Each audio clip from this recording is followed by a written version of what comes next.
Now at 10, a Kansas City area doctor is raising concerns about a surge in COVID-19 hospitalizations.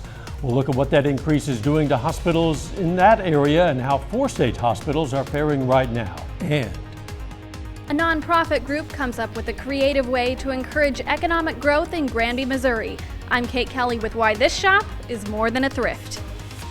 The 4 states' most watched news starts now. Rising COVID-19 rates are shaping a second holiday season. Naomi Ruckham reports from New York, where daily infections hit a new high and the Omicron variant is gaining ground. For the second holiday season, the pandemic is bringing an uncertain road ahead. We are now facing a very important Delta surge, and we're looking over our shoulder at an oncoming Omicron surge. COVID-19 cases are surging in more than a quarter of the country as the Delta variant continues to drive the great majority of new infections. But the CDC is warning that the highly contagious Omicron variant is expected to overtake Delta within weeks. We've seen cases of Omicron among those who are both vaccinated and boosted, and we believe these cases are milder or asymptomatic because of vaccine protection. While travelers crowd airports this year, long lines for COVID testing are popping up in many cities, from Miami to New York, which saw its most new infections ever in a single day. I feel like everyone has COVID, and I'm just trying to be safe. I'm here, my roommate just got exposed. Here in New York City, several restaurants have temporarily closed their doors after a staff member tested positive. Friday, the CDC said unvaccinated children no longer have to quarantine if they're exposed to the virus. Instead, they can stay in the classroom if they keep testing negative. And Pfizer plans to try a third dose in its vaccine testing on 2 to 4-year-olds after 2 low-dose shots showed a weaker than expected immune response. Naomi Ruckham, CBS News, New York. A federal appeals court panel has allowed President Biden's COVID-19 vaccine mandate for private employers with 100 or more workers to move ahead. Today's ruling reverses a previous decision by a federal judge in a separate court that had paused the mandate across the U.S. Missouri's treasurer is telling the state school districts his office will not refinance bond debt unless they promise not to require face masks. Scott Fitzpatrick's spokeswoman says the policy is in response to Republican Attorney General Eric Schmidt's pledge to sue schools and local health departments if they enforce COVID-19 health mandates. The Treasurer's Office program helps school districts get lower interest rates on bond debt. Districts risk higher rates if superintendents don't certify that they'll comply with Schmidt's demands. But a spokeswoman for St. Louis area nonprofit Education Plus says school boards, not superintendents, make decisions on coronavirus rules. An increase in COVID-19 cases has hospitals in the Kansas City area delaying surgeries, turning away transfers, and holding patients in emergency rooms while they wait for beds to open up. Dr. Steve Stites, the chief medical officer for the University of Kansas Health System in Kansas City, Kansas, said in a news conference with hospitals throughout the region that he's particularly alarmed that the surge is coming even before the Omicron variant hits the region in full force. We spoke with 4 hospitals across our immediate area, and all of them say while COVID numbers are rising, they're still manageable, at least for now. Officials with Mercy say we won't know the true extent of the holiday numbers for another 3 to 8 weeks. Right now, officials say they can handle the caseload, but they do have concerns if numbers continue to rise. We have seen a definite increase in our trends. To this point, it is manageable. And, we are preparing for what will come probably in the next 3 to 8 weeks after Christmas, New Year's. Another concern the hospitals are facing: staffing. Right now, officials say staffing is okay, but they know that could change at any time. As expected, a wet day and night out there, Doug Heddy. Yeah, it's been a very gloomy Friday for us today. A lot of clouds, drizzle, showers, thunderstorms. Just depends on what part of the 4-state area you live in. 52 was our high. 40 is where we started out during the morning hours. You can still see the tower cams, very wet. We're still getting rain along and south of Interstate 44, but this is kind of the last batch, and it'll start to shift off toward the east. Now, if you live way up here, Yates Center, Fredonia, Chanute, Iola, you didn't really get any rain. But most of us got a little bit of rain or some drizzle across the region. Still some pretty good pockets right along I-44 and then stretching back toward Grand Lake, northwestern parts of Arkansas. But this will all push out of here slowly after midnight for us tonight. A lot of clouds are going to be sticking around into the morning hours. The downside to this, even though it is the weekend, is it's going to be a cold one. So we're going to break that down and look down the road here in just a bit. We'll see you then. Thanks, Doug. Catalytic converters are big targets for thieves, and now Joplin police have discovered a truckload of them. Police recovered 98 catalytic converters while serving a search warrant on North Walnut in Joplin as part of an ongoing investigation into a rash of catalytic converter thefts around the area. These devices that reduce toxic emission from vehicles contain precious metals and can draw big bucks for scrap. Investigators estimate this haul is worth about $60,000. They've arrested the resident, Pamela Sims. Now, at last report, the prosecutor had not yet filed formal charges in this case. But this isn't Sims' first run-in with the law. Authorities charged Sims with receiving stolen property in September of 2020 after authorities recovered 24 catalytic converters from the same home. That case is not yet resolved. The victims of the Edwardsville, Missouri tornado who died in an Amazon warehouse, they're honored with a ceremony at the Edwardsville Fire Department headquarters. The Edwardsville police, the mayor says that they're going to place a plaque next to a dogwood tree planted in honor of those lost. Flags were lowered to half staff in the city earlier this week. OSHA is now investigating the collapse of the warehouse itself. Authorities say 2 men have died in wildfires that erupted across Kansas earlier this week. Leote officials say 84-year-old rancher and farmer Richard Shemanek died at a hospital after being burned while trying to fight a fire near his home on Wednesday. And the Ellis County Sheriff's Office says the remains of 36-year-old Derek Scott Kelly were found near his burned truck. His fiancee reported him missing on Wednesday. They are the first confirmed fatalities from fires that erupted Wednesday in western and central Kansas, fueled by dry conditions and powerful winds. Hundreds of thousands of acres have burned. 3 lawsuits seeking to blame former President Donald Trump for the U.S. Capitol riots will go to court in 2022. Apparently, the judge says he will hold hearings on whether the cases should be dismissed on January 10th. Democratic lawmakers filed 2 of the lawsuits claiming Donald Trump and others incited the riot through their words and actions. 2 U.S. Capitol police officers filed the 3rd lawsuit claiming the former president directed his followers to assault them that day. Neither Donald Trump nor his advisors have been charged with any crimes. FedEx says the labor shortage costed almost $500 million last quarter. Even though the carrier's revenue was up nearly $3 billion to $23.5 billion, those $470 million in higher costs helped keep its adjusted income essentially unchanged. Those costs were fueled by FedEx paying drivers and outside trucking companies more money to deliver packages. Company executives are optimistic, though. They say new perks like higher salaries and more flexibility for drivers are resulting in more applicants.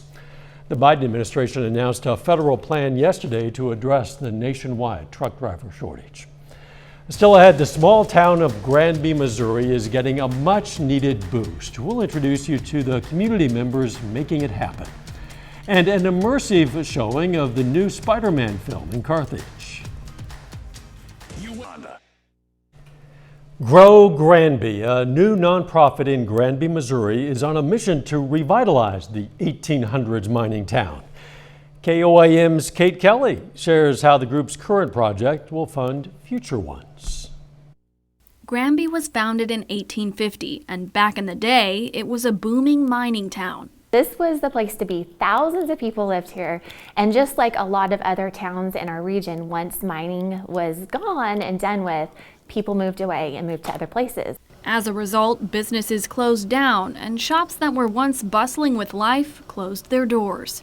My great-grandparents actually used to have businesses here on the corner that are now gone. Main Street is littered with vacant buildings that have seen better days. Grow Granby calls those places opportunities. And this is where the Foundry comes in, a thrift shop that offers a boutique experience for shoppers and a revenue stream for future projects. This building is actually owned by the city, and we went before the city council and asked them, can we rent the Foundry for the next 10 years? This is our vision, a thrift store that is completely nonprofit, and everything that comes through it will go right back into Granby, and they were totally on board. So on board, the city decided to lease the building for just $1 each year for the next decade. All items are high quality, 100% donated, and under $15.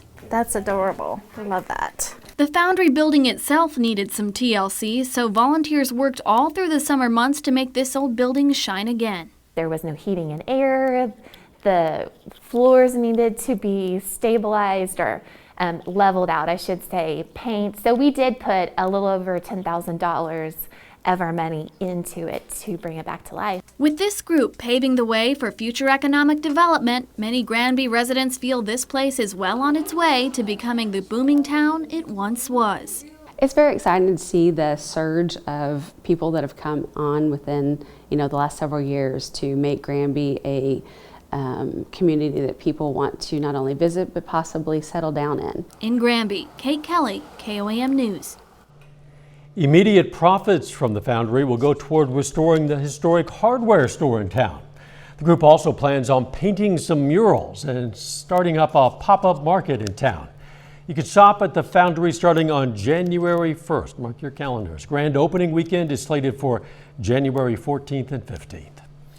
Later, the Joplin boys look to stay undefeated as they take on Springfield Catholic. We'll have highlights in sports. Plus, we still have some showers out there, mainly south of Interstate 44. These are going to move out tonight, but what about the weekend? We're going to look at that coming up.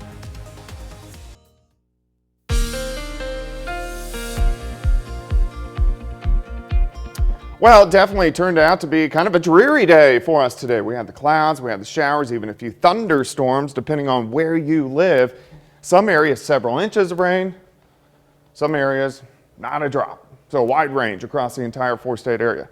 Not a drop, several inches.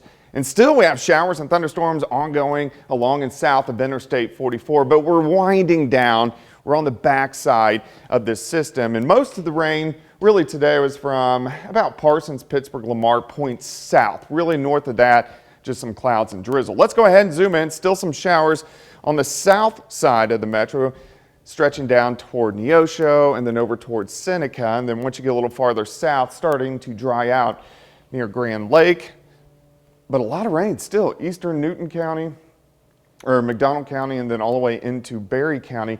Areas right around Table Rock Lake have picked up 5, 6, 7 inches of rain. Where you see the oranges here, this correlates to about 6, 7 inches of rain. So we have several inches here.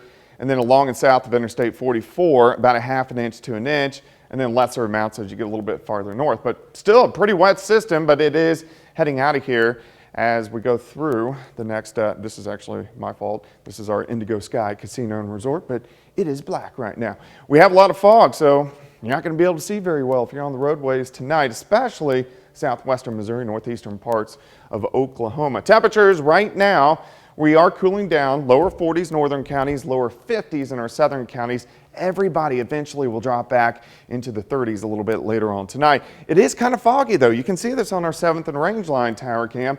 Currently 44 northerly winds. The winds are going to pick up too, so that's going to drop that wind chill, which makes it feel like 37 at this point in time. All right, so this system's going to exit. We look out toward the west. Not a whole bunch going on. We got a weak wave that will slide south early next week. So rainfall-wise or snowfall-wise, we're going to be pretty quiet over the next few days. We are going to cool down. We'll have some clouds, mostly cloudy skies for us tomorrow, and temperatures struggle to warm up. Only right around 40, 41 for an afternoon high. We'll start at 37, 40 by noon. We may even drop back into the upper 30s during the middle of the afternoon. As we go into tomorrow night, it gets cold. We drop all the way down to about 21 or 22 degrees. So a very cold start on Sunday. Sunday kind of chilly as well. It looks like we'll only make it up into the mid-40s, but this is where we should be for this time of the year. Now, we do start to get some changes next week. We're going to start to warm things back into the 50s by the time we head into Monday. Staying in the 50s Tuesday and Wednesday. We do have a weak system right before Christmas. Could it produce snow? It's not going to. It may produce some showers, but that's going to be just about it. And then we really warm up as we head into Christmas itself. 42 tomorrow, 45 on Sunday, 50s next week. We'll still watch that system on Thursday, but it looks like only showers from it. We could be near record highs on Christmas Day. Definitely not a white Christmas. We still may get a white New Year, but we're definitely not going to get a white Christmas. Okay, that's out. Yes. We'll see what lies ahead. All righty. Thanks, Doug. Millions of people went to theaters to watch the new Spider-Man movie No Way Home, but one area showing had a special treat. The web slingers themselves showed up at Web City at the Route 66 movie theater. Members of the League of Southwest Missouri dressed up as Peter Parker, Miles Morales, Gwen Stacy, and Captain America for the premiere. We like supporting this theater, and the new Spider-Man movie just came out.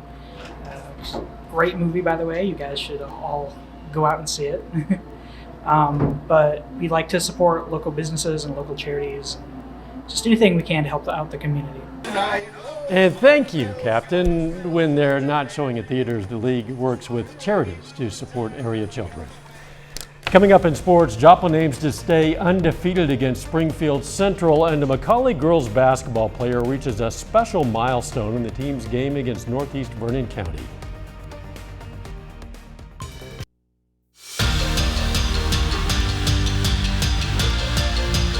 The Joplin Eagles are a perfect 5-0 to start the season. They return to action tonight for their home opener against Springfield Central.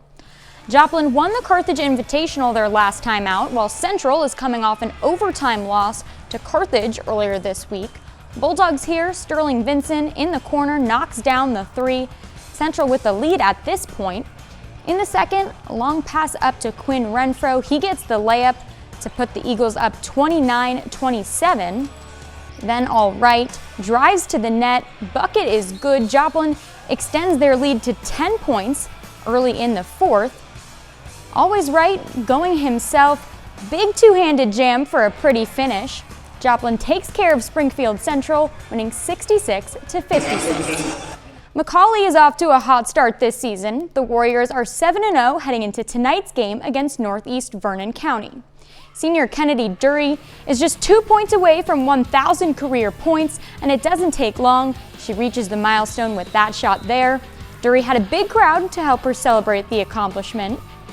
Back to work now, Dury with the assist. Kaylee Teeter puts it in off the backboard. Back to Dury, hits this one for two. She drops 18 points on the night. Mcauley stays rolling after the break. Nice layup for Teeter. She also finished with 16. Then Teeter to Avery Eminger for two. Mcauley stays undefeated, winning 55-30. I felt great, going into it. I was like, I don't want to force anything. I want it to all come natural. I want to get my teammates involved. It's about the team win more than anything, and that's the final goal. But I had my friends, my family. It was a great experience, and I feel like it's every high schooler's dream to make a milestone like this. And I'm just so proud of my teammates for letting me get here. I couldn't have done it without them. The Missouri Southern Lions faced a big test on Thursday, hosting Central Missouri with a 6-game winning streak on the line. The Lions put up a fight but ultimately fell 68-64. Southern's largest lead of 7 points came with under 5 minutes to go, but Central Missouri went on a 12-5 run in the time remaining to win it. The loss is Missouri Southern's first in conference play. They'll look to bounce back tomorrow at home against Lincoln. They're so athletic. They're so quick, aggressive defensively. They can turn you over, and again they can go to the offensive boards. I want to say they're probably averaging 16 offensive boards a game. So rebounding and taking care of the ball is going to be two big keys against Lincoln. The Kansas City Chiefs won their 7th straight on Thursday, a huge AFC West victory over the Chargers. The Chiefs superstars showed up big in the win. Tyreek Hill had 12 receptions for 148 yards and a touchdown. And then there was Travis Kelce. Kelce has had just 6 receptions in the past 2 games, but on Thursday he was a difference maker, a career-high 191 yards with 2 touchdowns, one to tie the game in the final 2 minutes of regulation, and the overtime game winner.